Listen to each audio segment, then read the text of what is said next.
5 years ago, amid the smoldering ruins of the siege of Javari Prime, Queen Zilari of the Ulari Dominion had been left for dead trapped beneath a crumbled spire of her own palace. It was not one of her elite guards, nor a loyal vassal who pulled her from the wreckage. It was a human, a lone soldier, filthy and bleeding, had risked everything to save her. His name had been Eric Voss. They had shared only one night afterward, a blur of pain, vulnerability, and something deeper neither dared name. By morning, he was gone. No records, no traces. The humans claimed he died during evacuation. But she never believed them. Now, 5 standard years later, as the Dominion once again brushed the edge of war, Queen Zilari stared at the Granny. Surveillance feed aboard. Her royal cruiser. It was him. Eric. Older, scarred, working as a mechanic under the alias V. Karn in a fringe repair colony near the galactic rim. She didn't inform her court, didn't alert the guards. Zilari left in secret, aboard a sleek diplomatic skiff, heading straight for the outer system.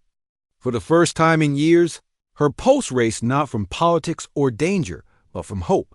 The repair station was nothing more than a rusting ring around a minor moon, barely fit to hold atmosphere. Inside, Eric Voss stood over a plasma core, half. His face hidden behind welding goggles, grease smeared across his forearms. His back straightened the moment he heard footsteps too precise to belong to the station's usual drunk techs. "Sorry," he muttered without looking. "We're closed for.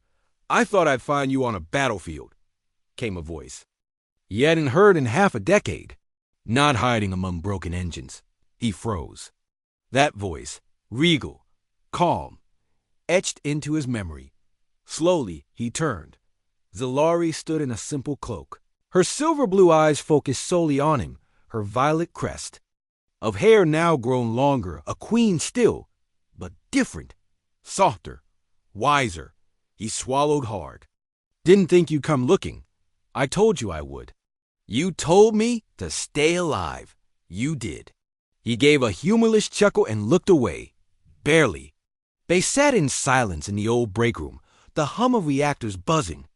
Behind them, Eric poured them synth coffee, his hands trembling ever so slightly.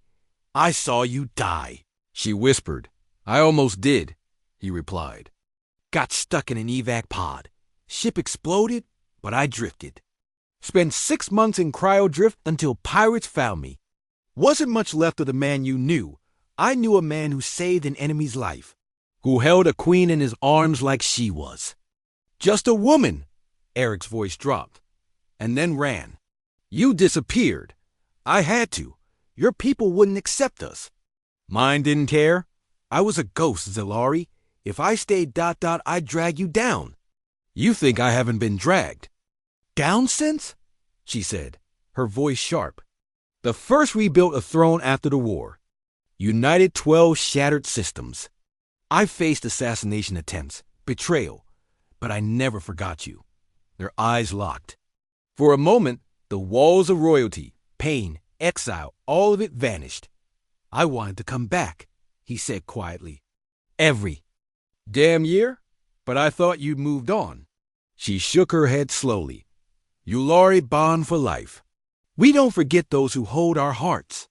Later that night, beneath the artificial stars of the domed sky window, Zilari reached out, placing her hand on his.